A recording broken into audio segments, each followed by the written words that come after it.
Hey everybody, it's Heather here. It's Thursday, May 29th at 7:35 p.m. and I'm gonna make a very brief video. So something interesting happened this week where I heard that quote about like you don't want to have somebody else's blood on your hands. And it's like if you don't share the truth and your knowledge and you you maybe had a space to do so, then their blood is on your hands. So I wanted to make this video because I actually, where did it start? It started with the cat. She scraped me up and I was bleeding a whole bunch.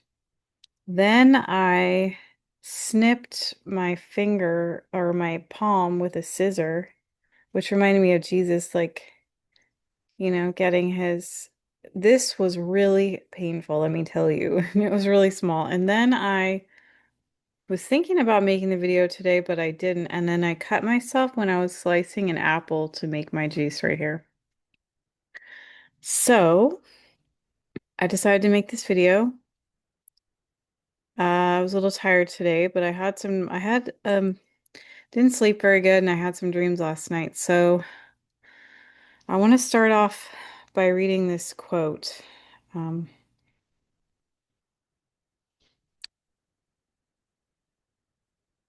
okay. Flee from sexual immorality.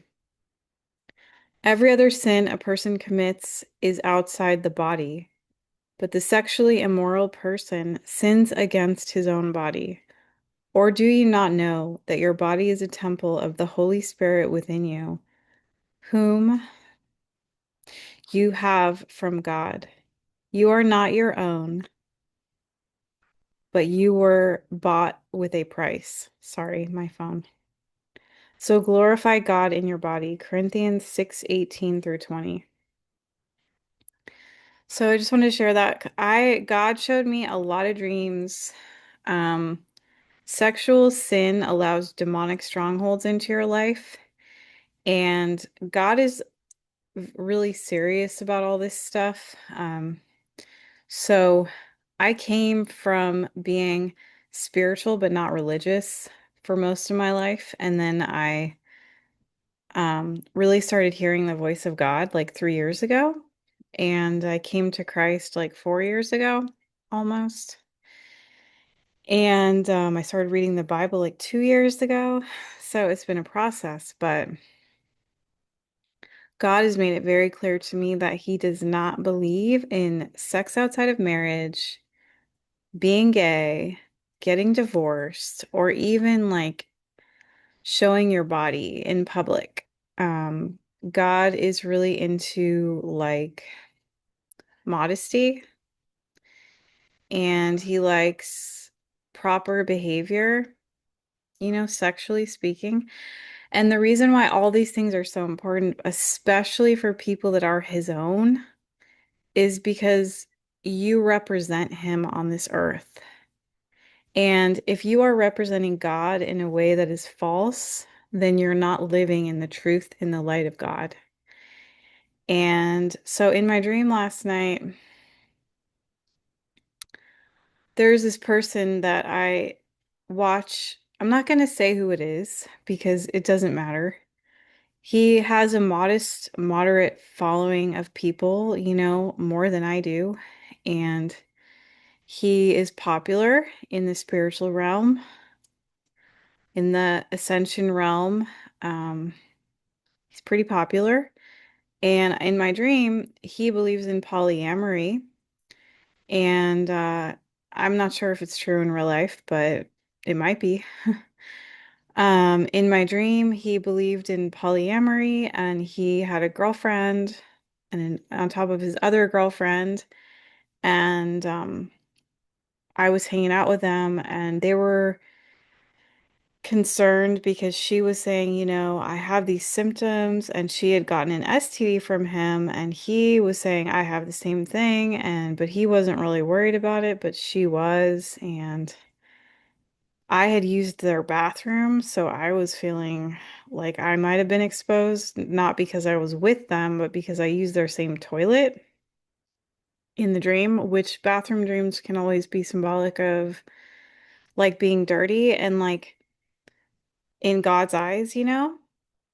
It wasn't like the bathroom was dirty, but it was like I was sharing a bathroom with them. And so it's like a metaphor of like, me not partaking in these belief systems that a lot of spiritual people partake in.